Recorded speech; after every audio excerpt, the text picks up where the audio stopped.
We really thought we had you all figured out, didn't we?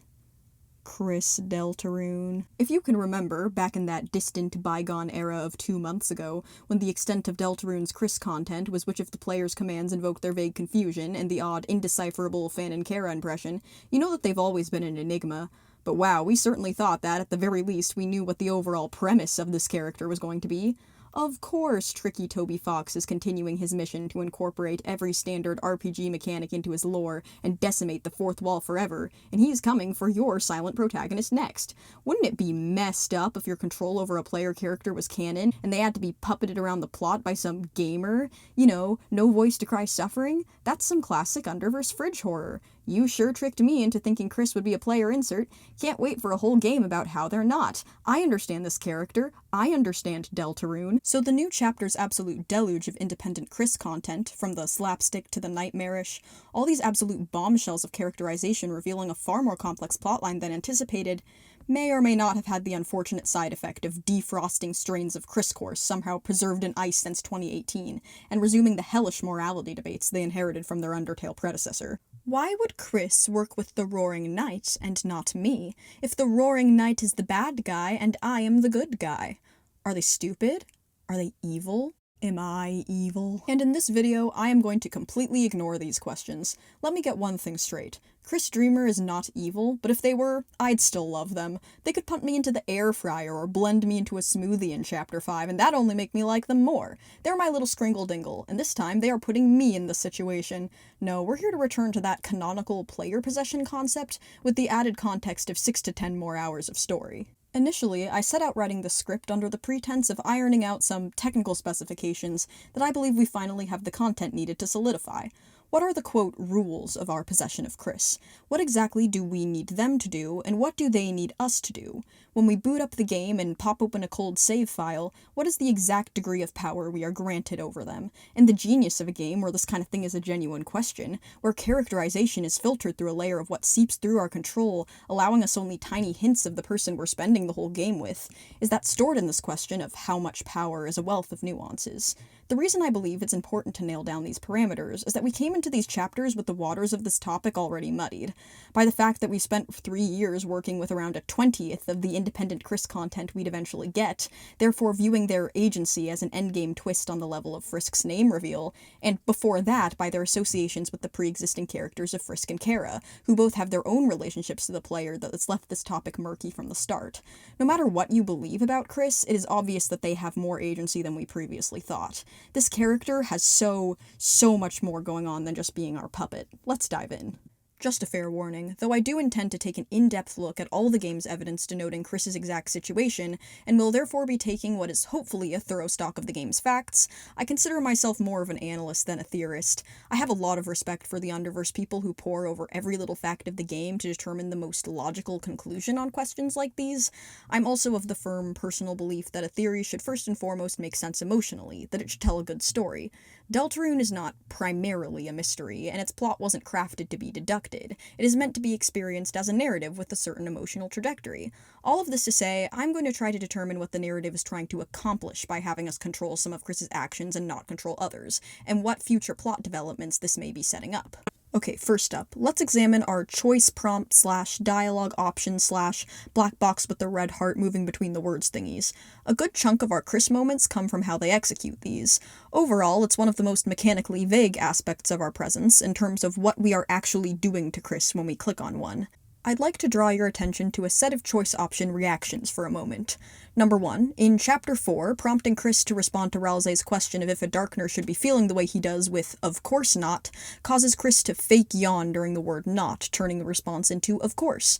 Number 2, if you respond to Susie's piano anecdote by saying you'll never play again, Kris will cough to muffle the words they're about to say on a normal run, and bite their hand to avoid having to speak it in a Snowgrave run. And number 3, asking Kris to turn the doorknob on the church's closet door will cause Kris to only turn the knob and not open the whole door. In these three choices, as well as others, it's proven that Kris hears the full command we give before they are forced to execute it. In the first two, they demonstrate that they know what they are going to have to say beforehand, giving them the freedom to treat our words like a Toby Fox tweet and white out the parts they don't like.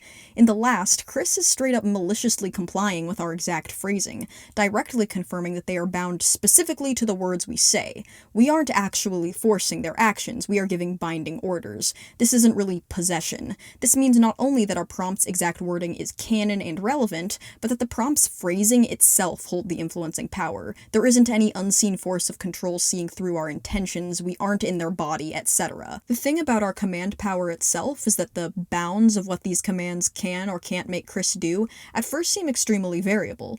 Like, sometimes these are used for simple, binary choices vetting an action, either do X thing or don't, usually prompted by interacting with an object. We can take it as a given that clicking a specific dialogue prompt will force Kris to recite that prompt exactly, which must be the case given Kris is constantly trying to Jackenstein themselves. But the line between an action prompt and a dialogue prompt is basically non-existent, and there are plenty of times where clicking a particular choice doesn't make Kris do anything close to what the option says. In the Snowgrave scene in Chapter 4 in Noelle's house, for example, the soul is swooped back into the room through a choice box, and eventually it contains proceed and please don't. Clicking please don't aborts the route, but it doesn't actually make Kris say please don't. Noelle confirms that Kris simply didn't respond, meaning please don't wasn't a dialogue command, even though proceed seemingly is. More intriguingly, there are several times where we are given a meaningless choice. We're given an option set, but the command we pick doesn't and also physically couldn't make anything happen at all. For example, when we're observing Susie's Chapter 2 roller coaster ride, she thinks, what would Kris do? And we can choose eat moss or point and hearts come out. Kris isn't around to follow either, and which one we choose doesn't affect anything. The command is just sort of called into the void. So our command abilities don't seem to be stored in Kris at all. They seem to be formed in response to something being said. When we are and aren't given choices is a function that runs independently of Kris's bind to execute them. I'll toss in the times when we're given the chance to, quote, choose something the player obviously won't affect the outcome of, like Queen's Chapter 2 speech giving us the options of bosom or perish, Birdlead's villain monologue giving us join or don't join, Susie offering us the pie and giving the option to eat it even though we don't have enough time to, when we're given the options almost automatically in response to the existence of a question.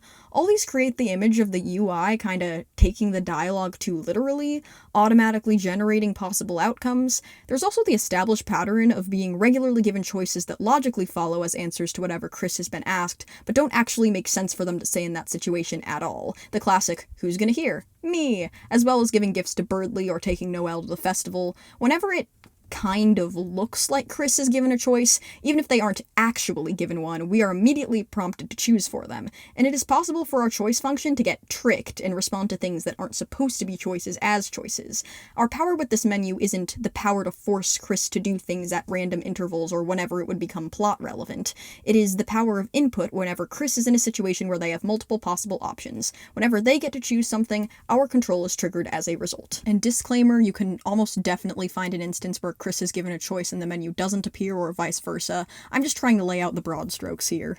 We also have times when we're presented with an option set that seemingly comes out of nowhere and doesn't logically track with anything we've witnessed, such as eat moss or show compassion to Ralsei, as well as smaller instances of unprompted random options like bang in sermon, my man.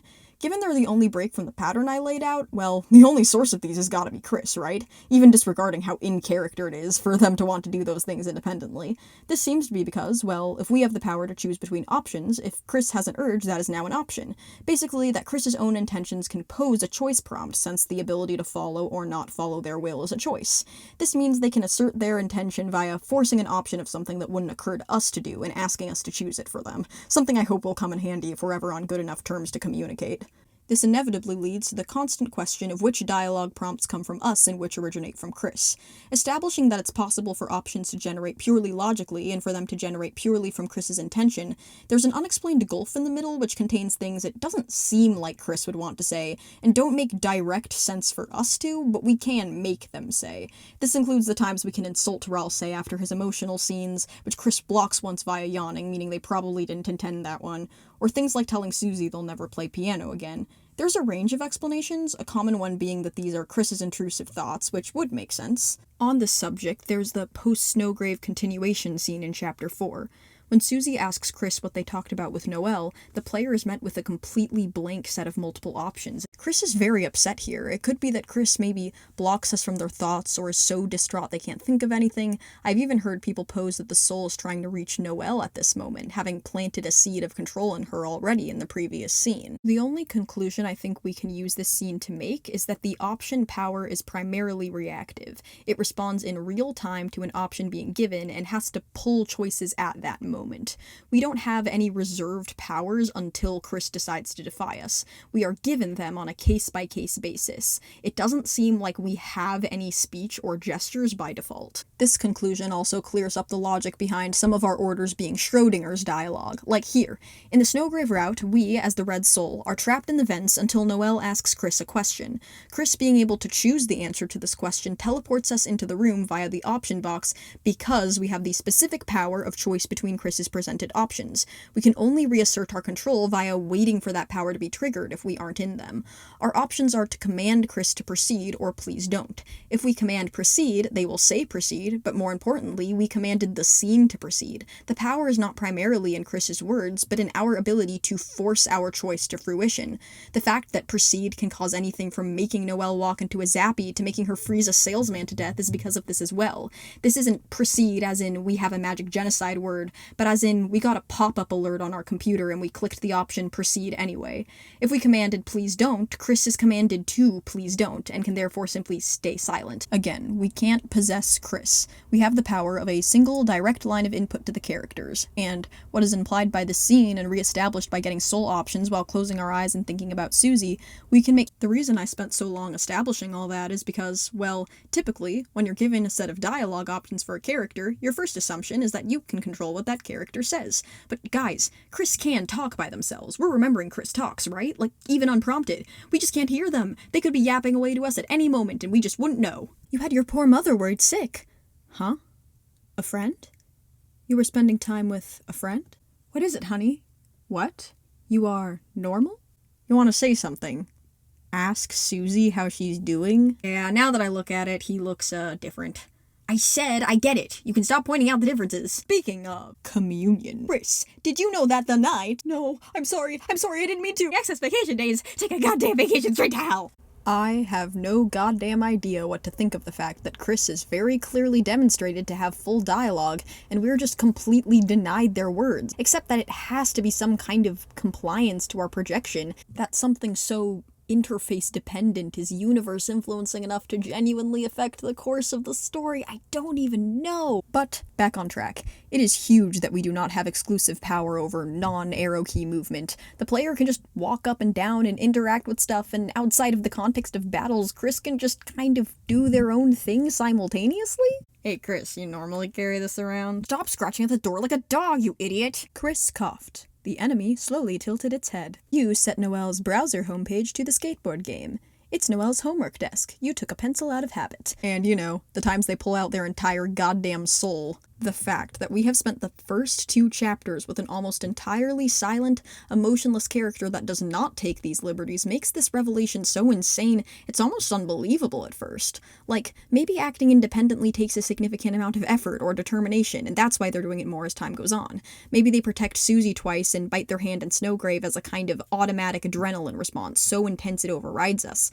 But they act alone in low-stakes scenes, too. They fake cough to move the cursor to the correct option in the quiz game show, even though that's not too important. And they do funny things like pouring juice in Susie's mouth and lawn-mowing her over the snack tray. I mean, I guess you could just go with us being easier to defy in low-stakes situations, like we get the driver's seat when the plot kicks in. But the whole first half of this video established that our black boxes are not situationally aware. They directly defy us trying to enter the Mantle Game's shelter by clicking the up button, and we just defy them by smashing down harder. Like, we don't even stop them from acting while we act, we just overact them. Same with them trying to cover Noelle's mouth in Snowgrave Chapter 4, though to be fair it seems to take them a lot of effort. They perform calculated actions such as giving Susie the knife and blushing. It makes sense that we couldn't do that via option command because we didn't know Kris had the knife and therefore wouldn't have the option to hand it over, so Kris can both make this choice without us and hide things in their inventory? They can act by themselves both when it isn't a big deal and when it is, spur of the moment and calculated, to defy us or to embellish. At this point in the game, they can even set the Red Soul away from themselves with no outside help. In Chapter 4, the soul travels to help Susie fight fake Gerson with no input from us. They also seem to, come the chapter's end, have learned our logic enough to block us from a cutscene. In Chapter 4, if you choose to close your eyes and think about the knight instead of Susie, quote, you closed your eyes. The image of the knight began to fade into your mind. The image changes, the helmet begins to come off. Suddenly, you tried extremely hard to picture Jockington. Jockington is in a nest, and the soccer balls are his eggs. Temmie shows up and is mad that one of the soccer balls is... You realized you could just open your eyes. So what we see in a cutscene is, in fact, dependent on Chris's compliance too. We'll be sent to wherever Kris imagines, not wherever we tell them to imagine. It's them doing the action of closing eyes plus thinking that induces the switch. Given the wording, it seems like they're learning this fact alongside us. And this is only treating the Red Soul send-away scenes as cutscene blocks, but Kris does trap us in full sequences where we cannot control anything while we're inside them too. The scene where they eat the apple, and the scene where they play the piano in the Dark World being two of them. Well, if tea's not your fancy, how about an apple? You heard something being placed in front of you. Here, I'm holding it in front of your teeth lurched forward to bite the apple. A sweet sensation spread through your mouth. Kris, you should play. You thought about Susie's words and took a deep breath. Your hands began to move on their own. Here's a fun Deltarune fact. When the narration tries to imply that, quote, your body did something by magic, it's probably just Kris doing it by themselves. There's 1,000 points to be earned for anyone who can figure out why the narrator is seemingly trying to pretend Kris doesn't exist. It doesn't say, you decided to play piano / chomp apple, therefore pretending I, the player, YouTube user Karantu, am Kris. It's, your hands or teeth started to move on their own. Since I did not decide on my end, the decision didn't happen. My cage with human parts just magically began to play piano. Wow. I just keep coming back to the scene, to be honest. We spend the chapter encountering piano after plot-relevant piano, and every single time the player gets the keyboard. But at Susie's questioning, at her insistence that they show her what everyone in Hometown was raving about, they snap back into the driver's seat. We have no input on this decision at all, no command they creatively interpreted, nor invitation they seized. There's no difference between this scene and the previous ones in terms of player action allowing Kris to act alone, only Susie's insistence that she wants to see them play. This is just a stab through the gut, not just because of their sheer passion and expressiveness, but because Kris could just do that the whole time. It isn't that they physically can't play piano with us inside, they just won't, not until Susie empowers them to. I don't know how to take this other than to conclude that they've been purposely limiting themselves, not allowing themselves to take the freedoms they are physically capable of enjoying. No matter how badly they want to express themselves on their own terms, they restrain. They are letting us take the reins and purposefully trying to submit, and they can't keep it up. To go back to what I was waxing on about in the intro, about how interpretations of the text need to be emotionally cohesive first and foremost in order to make sense, that's just me clarifying that there has to be something here I missed. This game is batshit detailed. I am sure that there is some instance where Kris is stopped from acting independently that I didn't mention that tightens the scope of control I just proposed, and you guys can metaphorically boil me alive in acid in the comments when you find it. But from the broad direction the game is flowing, I mean, we know their plans with us are premeditated and calculated, at the behest of most likely multiple adults who have significant power over them. We know this plan would have to have started before they went to the first Dark World, when Susie was still their bully, Noelle estranged, and Ralse a stranger. We know that by the opening of the third fountain, by the time they're spinning prompts to banter with Susie and hugging Ralse and sneaking as much of themselves into their relationships as possible, they've been turning themselves into a tool to be ultimately pitted against the group since before day one. That no matter how much they can be coaxed out by their friends, at the end of the day they have to be shoved back in their place, if not by us, then by the knight/mayor or etc. who facilitated this entire thing. That their choices don't matter.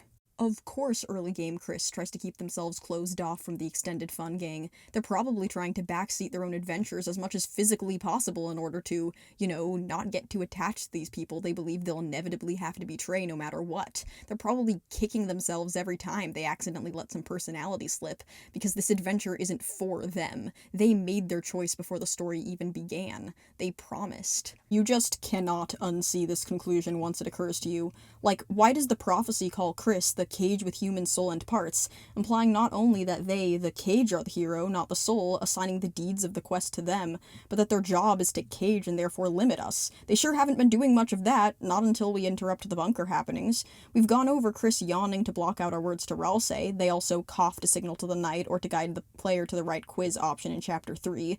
If they had the physical ability to block out their own words or click the right button, why did they take the extra steps to make their defiant action look like it was an accident? If they could just hit the right button for Tenna, why didn't they just do that? Are they trying to trick me? I thought it was supposed to be horrors beyond your comprehension, Kris. Why are you pretending you can't do things you can obviously do? Is pretend to be Frisk a part of your evil henchman job description? That ending scene where Kris stands on their windowsill and the screen literally splits in two to tear the viewer in between following Susie or being stopped by the phone voice, reminding them of their promise in The Soul in the Cage. The chapter concluding on them frozen in between two distinct choices.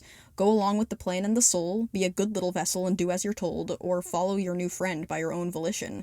This is clearly the scene framing following the phone's guidance, and therefore listening to the soul as a decision that puts them in line with the antagonists and against the protagonists. Yeah, it's all coming together. Like, wouldn't it be so fun and pathetic if all of Ralsei's Chapter 1 incessant sucking up to and validation of the currently very possessed Kris that we initially thought was Ralsei sucking up to the player was just him, the soul knower, desperately trying to coax some kind of independent action out of Kris, who's just giving him nothing, his very first friend just refusing to talk to him of their own volition in order to get a good grade in Bunker. Ralsei's like, hey, I know this isn't a lot right now, but, you sure have the option to, say literally anything to me about how you're feeling, maybe make a facial expression so I'm not just talking right into the fourth wall, don't you, Kris, want to tell me, Ralsei, literally anything? And Kris is just standing there, blank-faced, like, act, X, flatter. Yeah, so Kris is a classic fantasy show season 1 redeemed minor antagonist, the evil lackey turned party member, and we are serving as their bad workplace conditions. I get it. I am now the understander. Okay, then what the hell was going on with Snowgrave? You do not need me to tell you that Kris may, perhaps, dislike the weird route. Enough to kick the shit out of the Red Soul so hard they deplete half of their own health. Enough to warm up Birdly in the hospital of their own accord. Enough to hurt themselves on multiple occasions with the force of their hatred towards us. They despise having to do this to Noelle, and yet no hand-biting in the actual weird route scenes? No even attempted circumventions? Most Deltarune fans, the sane ones at least, would be willing to accept the explanation that doing the weird route simply gives you more power over Kris. This side of the game is supposed to feel like you're discovering some sort of weird glitch after all, stumbling across something you shouldn't be able to. It tracks on an emotional level that Snowgrave sort of breaks the game into working in ways it shouldn't. It's horror, lack of logic can work to its benefit, but I'm not satisfied with going full Doyleist here. That Chapter 4 weird route scene with Noelle is so viscerally disturbing that I think we forget that all we actually canonically make Kris do in that scene is tell Noelle the Dark World was real, read her mind, and stick a thorn in her finger that equips the thorn ring. We know we can make Kris talk, and that denying us speech takes effort that'd be hard to use if we catch them off guard. We know that we are given an input specifically whenever Kris is asked to make a choice or given a range of options, so we're able to reassert control specifically by exploiting that, by waiting for Kris to be presented with options and choosing one that reasserts our presence. The main thing they're desperately trying to stop us from doing is pricking her with the thorn. That's what the command equip is forcing. And we know we have full control over Kris's items and inventory. From my knowledge, and feel free to burn me alive in the comments if I missed anything, Kris cannot interfere with us equipping or removing items, weapons, or armor. The dialogue that appears near a character's icon while equipping or using an item consistently implies that Kris has liberty of execution here. For example, attempting to equip Noelle with the bounce blade will cause her to ask Kris to stop thwacking her with it, or stop trying to cover her with the dainty scarf. There are several examples of Kris tampering with an equip or use command, but they always at least take the item out. If the item isn't usable, characters simply comment negatively on the item or refuse it. From what I know, we don't have consistent examples of an equip or use command just not working, only dialogue that establishes said action had no effect. This implies Kris still had to at least take the thing out and try to use it. We have 2 examples of attempted interception with item interactions, one where giving Noelle a Choco Diamond will have her say, it's okay Kris, I'll share, seemingly implying Kris handed her the treat with the biggest, wettest eyes in the world and puppy-faced her until she gave them a slice, or similarly after using Scarlixer, fine, you can have the last drop. Both imply that Kris has no choice but to give Noelle the item, even if they don't want to, but no problem using their old tricks to try and negate the action they just took, so equipping and item use are purely us things. From what I've seen, and again, you can come to my house and set me on fire if I'm wrong, Kris cannot disobey a command during battle, as in while the TP bar is up and Rude Buster is blaring. The main time they've tried to tamper with this is during the Roaring Night fight in Chapter 3, where their blade does extremely reduced damage until Ralsei and Susie are downed. The fact that Kris is clearly Team Knight in this fight, to the point of coughing to signal them to end the fight purposefully, implies they can't just, I don't know, defend instead of fight or something. They have to raise the sword if we say to. All they can do to help the knight is just not hit very hard. So, say, if you hypothetically wanted to find a blip in the system where you could use your player powers to force the story off course, you need to assert your will primarily within the battle system in the single UI commands, where your choice of a button is an immutable, absolute decision. You need to push your will further and further until the choice options needed to keep you on the path you've chosen involve completely breaking the spirit of your fun Christmas deer companion. That's what I believe is the justification as to why the weird route is so convoluted and incredibly hard to find from an in-universe standpoint. The set of circumstances needed for the Red Soul to override Kris to the extent of basically genocide is just that specific. Regular brute force damage doesn't permanently harm Darkners, either via magic or the fight mechanic, so you need to find the one character with a power set that isn't technically violent but could be fatal if made powerful enough. You need to be alone with this single character who both trusts you and doesn't know any magic bullshit, and assert your genocidal intentions only in the context of battles, where it's as easy as tapping a button. You can't jump right into psychologically torturing Noelle. You have to start with the routine set of dialogue options, find the ones that would be rather dissonant and creepy in context, and force them over and over and over again until the in-universe dialogue needed to force that option into reality involves breaking Noelle's mind.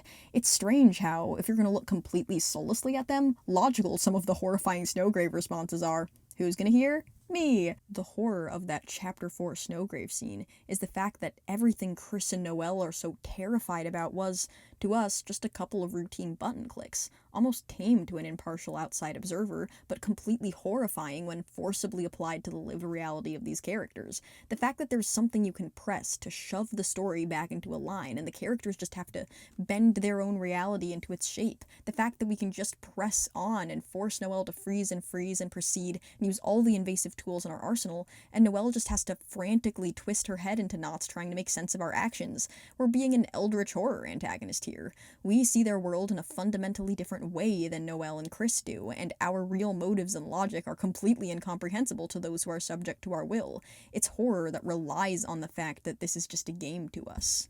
But with all that said, there isn't anything productive in pretending that we are the center of Deltarune's universe, that we are the ultimate driver of the world's evil, even in Snowgrave.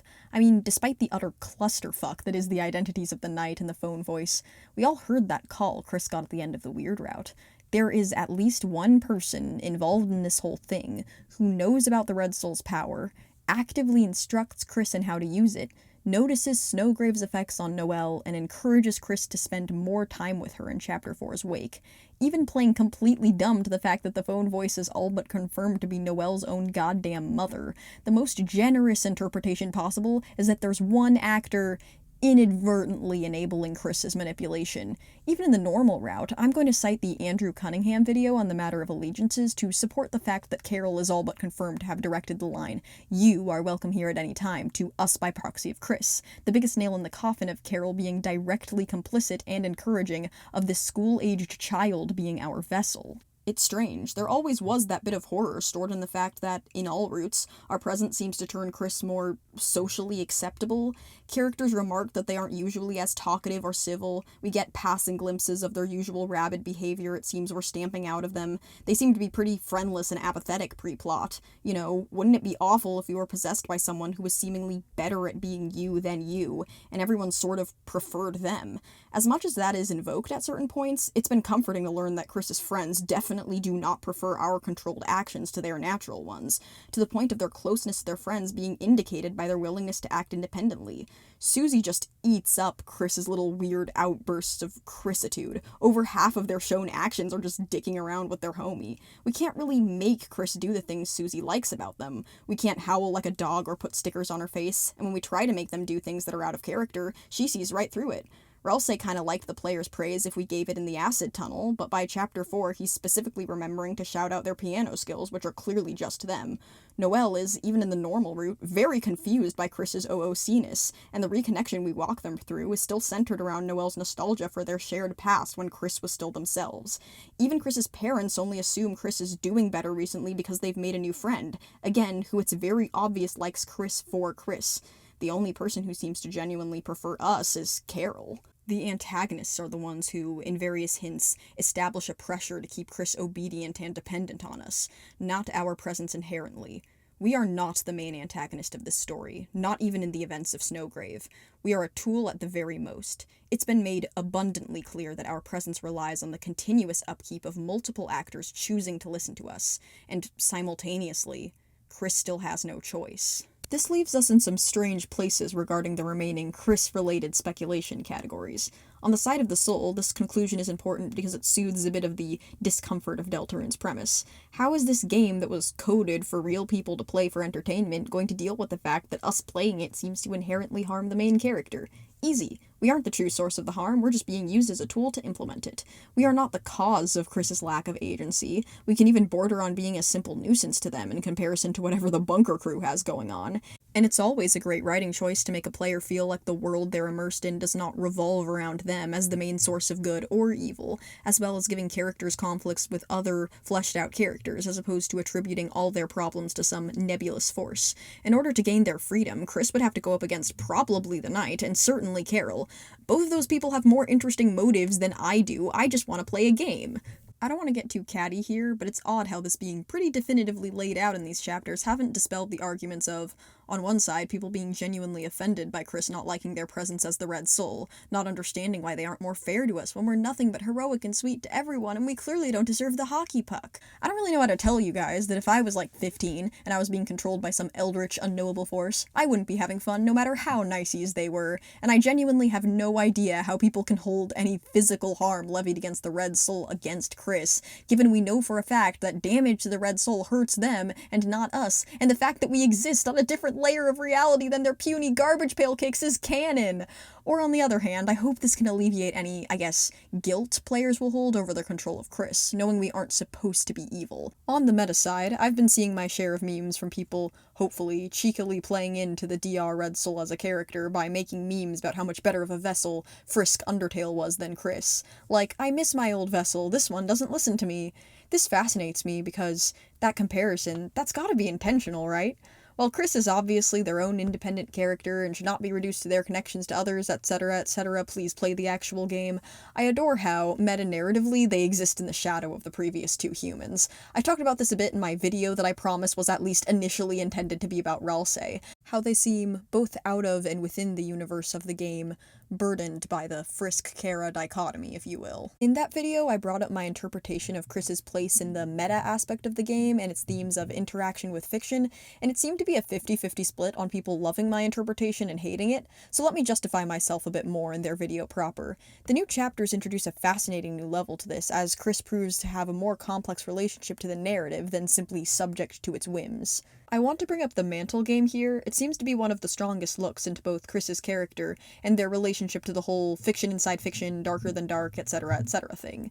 When Ram and, John Mantle taunt us about how much Kris must secretly like the sword route, how they probably want to have some real fun, unlike that sanitized tennis slop, they are talking to Kris, not the player. We know this because as Ram turns to stone, he tells Kris that he saw them make the fountain, an action we know was just them, and he asks if they did it out of want to have real fun again, something they've been insisting the whole time is the point of the Mantle game. In the minigame proper, Kris is, quote, used up after gaining the shelter key, and fights Mr. Mantle inside a pixelized version of the shelter Kris can open and we cannot. So if this doomed path starts with the fountain's creation and ends in the bunker, the dialogue along the way is therefore directed at Kris specifically without us. But if that's the case, then that's been my purpose, you know? Letting you play your games. Was it really all such a good idea? What am I doing? A power strip giving you a lecture? Just play your games, love. Kris, if not for fun, then why did you do it? referring to making the fountain. This premantle bit about Ram accepting himself is just a tool to let Kris have consequence-free fun, but their play may have a cost and may stop being enjoyable to them, but hey, they're still doing it. Sounds like exactly the sort of thing you'd expect Tobias Foxington to say to, I don't know, the player of actual Deltarune. Wouldn't Kris be more likely to be subject to this attitude of looking for the secret murder path no matter the cost than the perpetrator of it? Now here's our old pal Eram, as Kris is playing the game, has already killed everyone in it, and enters the game shelter. Is it fun, Kris? Playing around like this? That's why you're searching for the shadow crystals, aren't you? Do you honestly think it'll get you what you want? No. A part of you is just enjoying this, isn't it? I can see in the dark, you know. The question is, can you? There's so much here. Ralsei's beginning chapter monologue has established that the Dark Worlds are fiction, and the dark in Deltarune generally means where reality starts to blur and things start getting fiction-y. So the fictional game inside the fictional Dark World inside the fictional game is darker than the already Dark World's dark. When Eramathan Shadow Crystal Mantle says, I can see in the dark, they mean, I can see how you, Kris, act while playing this game, and therefore what experiencing fiction brings out of you, turning their actions in Mantle into a microcosm of how they are presented in this scene to act in the first layer of fiction, that is the regular Dark World adventures. They taunt Kris for secretly liking getting shadow crystals, going as deep as they can into the layers of darkness, and they equate Kris's plunge to their capacity for violence. There's a pattern here. Whenever we go off the game's beaten path and deeper into the shadows, to fight secret bosses, gather eggs, and now play evil Nintendo, we inevitably end up running into some reminder of Kris's reality that they don't want to confront, i.e. Spamton and Jevils' lack of freedom, the Forgotten Man, and now this. Delving into the fiction of the Dark Worlds really isn't an escape for Kris, because the deeper they get, the more reality begins to seep in. Going too far into the illusion only shows them what they were trying to bury. We can connect this to the fact that we know from Tenna that they've stopped playing games and watching TV since their family fell apart. They hesitate to play piano in the Dark Worlds and seem to have lost a lot of their hobbies as of late. It seems like self-expression via art or fiction doesn't really help Kris escape like it does for Susie. Adding on to this, there's the Chapter 4 egg room scene, where flashback Kris tries and tries to draw what they've seen behind the tree, but they just can't. Their frenzied attempts only creating a monochrome smear, which they paint a simple tree over, to make the painting an unassuming still life. This specific tree, we know from the Spamton sweepstakes, is the tree that appears over and over again in the Card Kingdom, the first Dark World, that very topmost layer of fiction. Kris's failure to draw what lay behind the tree presents that experience as something they cannot express consciously, no matter how hard they try. They cannot create a narrative to make sense of it, or use any kind of storytelling to process this thing that clearly weighs on them, so they resort to creating a layer over it, the layer represented by the first Dark World and the simple tree, a fiction that's tame and safe and egg-free, but that turbulence is still looming under the surface, waiting to burst out the second they stray deep enough. There, that's what I wanted to see. Your eyes can't hide it, Kris. Without play, the knife grows dull. Here, in the Mantle game, as they kill increasingly familiar-looking enemies, partially reenact both Snowgrave and parts of the genocide run in Undertale, they are repeatedly asserted by Ram and Ram Jr. to, on some level, be having real fun, that they like or want it more than the adventure's layer up. They're asserted to want to go as deep as they can into the fiction, and they correlate it directly with their own capacity for harm. Their want to go deeper is equated to a want to ruthlessly pursue power, that it's all the same urge. This isn't just, don't go too deep into the fiction, you won't like what your brain digs up, but searching for the shadow crystals is just you feeding some violent part of yourself. This is deeply strange, because everything I just said, this is all normal route scenes and dialogue. If you're on a peaceful run of the game, neither Kris nor you have grown more violent as you get deeper. That's just an unsubstantiated claim. On our good and pure save file 1, freezing birds and killing golden flowers isn't only just the Red Soul's sins, not Kris's, but it literally doesn't mean anything to them. It didn't happen in this timeline. Which is odd, because we've established that the accusatory dialogue of the scene is directed at them, not the player. Why are they being taunted for my gaming sins? Is Kara's curse to be forever blamed for other people's grinding just so strong it transcends universes? Where are you guys getting this? You could just take this as Kris being haunted with our sins, growing terrified of the harm we prove the capacity to enact. In the game, we, inside their pixelized copy, show them who we are in the dark, one who treats their world like a challenge to beat, and the true extent of the harm we are capable of, and Eram is just taunting them. representing their fears or intrusive thoughts about themselves. Oh, not only is this scary, but I bet you secretly like it too. It makes a concerning amount of sense for Kris to have a fear of being an inherently violent person that colors their relationship with our presence. I mean, their later egg flashback takes place in art therapy, where people go to, quote, draw pictures and not kill each other, and they fail to wash off a smudge on their hand, indicating prior struggles with violence and guilt respectively. Again, Kris is their own person, but it's notable how almost 10 years ago, Undertale introduced us to a both homicidal and suicidal child who never got the chance to heal, instead having both impulses implicitly encouraged, dying horrifically, and eventually being corrupted into a personification of their worst aspects. Come Deltarune, and here's our suspiciously Kara-shaped Kris, who did get the chance to become a better adjusted teen, yet is haunted by a Kara-like side of themselves they're deeply afraid of encouraging. This would make Kris especially vulnerable to the fear of being used to do horrible things, of being subconsciously responsible for our actions. But I believe there's a whole other aspect to this under an expanded interpretation of Kris's agency, because here's Ram's actual Snowgrave route dialogue. The same part of you that enjoyed yesterday, knowing you could say it wasn't really you. Oh, don't make that sour face. Ah, here's what the Rams are talking about. The ability to tell themselves that their actions aren't really them and therefore don't count is the mindset Kris feeds when entering the Dark Worlds. That's the philosophy they're warning Kris against. When Ram and Son insist Kris wants the, quote, freedom to play and have fun, they mean have that layer of separation between yourself and your own experiences that the Red Soul induces. Being able to say something wasn't really them. God, there's so many layers to this. We know that the player's soul is needed to at least close fountains, implied to go into dark worlds at all, and that the soul has been placed in Kris for the purpose of dark happenings. Their adventures inherently involve, in at least to some extent, willing surrender of control. So the souled pixel Kris we are currently inside is a little microcosm of the them they must become when experiencing the dark world's fiction.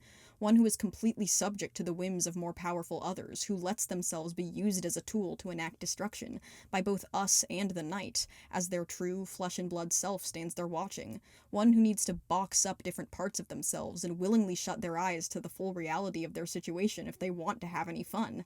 Traipsing around with Ralsei and Susie on their prophecy-sanctioned adventures requires them to compartmentalize the fact that they are engaging with everything in the dark under false pretenses, and are, to some level, working toward the roaring. Trying to shut themselves off from their friends and their own independence to focus on the plan means letting the player take over and compartmentalizing their own desires and wants. Hell, entering the dark worlds at all, which are seemingly based on them and Noelle's childhood fantasies, requires putting all that in the box for later. There's like 10 different things they have to repress in every direction to live in this fucked up arrangement of allegiances, and here they're taunted by that dissonance, by their want to genuinely immerse themselves in their own adventure and their need to repress all this fuckery if they want to, and the more they shut themselves off, the deeper the twist gets, and the more conflicted they grow. Honestly, this is kind of the core of why I made this whole video arguing for more Kris agency, because stored behind all of these hints of Kris purposely surrendering their agency to us in the early chapters is the fascinating question of why. What does this imply about Kris? What kind of person would be willing to make themselves a vessel? There's the practical aspect of their promise to the Night Crew and the control that those people probably hold over Kris, but psychologically, I think the game is posing an answer to this question. Who would do this? A teenager who's deeply afraid of themselves, who has impulses that they know are wrong but can't help experiencing, who doesn't really know how to do the right thing yet, and finds themselves in a situation this conflicted with no right answers. They could find a secret comfort in just not being a person, letting someone else call the shots and trying to just detach. Doesn't that seem easy? In Deltarune, the idea of alleviating your own internal conflict by hiding behind another person is an instinct that goes both ways, between you and the player character. This is so neat because, well, Undertale was very hard on the player for not being completely emotionally in the game. Lack of immersion is UT's worst enemy. Committing mass murder is attributed to this. Here, we've got a good, honest exploration of why some people detach themselves a little from fiction, by way of the self-expression that the Dark Worlds represent in the form of our protagonist. What kind of circumstances would make a person truly comforted by saying to themselves, it's just a game. It's not real, you're okay. Kris's life is fucked. They are, at this point in the game, in a situation where any choice they make will hurt someone they trust. And when you have all that turbulence inside, getting into fiction leaves you vulnerable to all those real-life emotions coming back to assault you. Why not just try to detach and enjoy being in a world where you don't have to care about things as if they're real? Wouldn't it be so much easier? Well, if you're Kris, it actually isn't. The very reminder that this is what they are doing terrifies them. No matter how much easier they think it would be for them to just be the bunker crew's soul mecca, they just can't. They care about their adventures and about their friends and about their own life, despite their best efforts. Goddamn, that was a lot of meta bullshit. There is so much going on with this character, so much I couldn't even get into here. I just hope I was able to convey that Kris's character outside of our influence is just incredibly fascinating. I think it's worth it to dial back on attributing things to ourselves when the internal conflicts implied by Kris's predicament are so much more interesting to explore than just, wouldn't it be fucked up if a gamer was puppeting you around? Even though that certainly is an element and it is very funny. I can't wait to see Kris become more and more conflicted, see them make more and more decisions. I hope we can all put our thinking caps on and anticipate some more depth as to why Kris would work with the Knight, as opposed to assuming the worst of their intentions, and just have fun with these characters we can all agree are interesting people. All that to say, Kris, cover me in condensed milk and throw me against the wall next chapter. It would be funny. And there, that was me losing my last marble. By the way, you crazy bastards have given my first real video essay 94,000 views. Thank you guys so much, what the goddamn hell? So many people left such supportive comments on my Relsa vid. A virtual smooch on the cheek to you. I was so unprepared for this, you guys. That thing was edited on iMovie. Do I have to learn how to record good quality audio now? I can't do that. I'm scared. If you want to hear more media analysis and general fan content, be sure to like and sub. Thank you. I'm not a fan of puppeteers, a fan of puppeteers. I'm not a fan of puppeteers. I'm not a fan of puppeteers, a fan of puppeteers. I'm not a fan of puppeteers. I'm not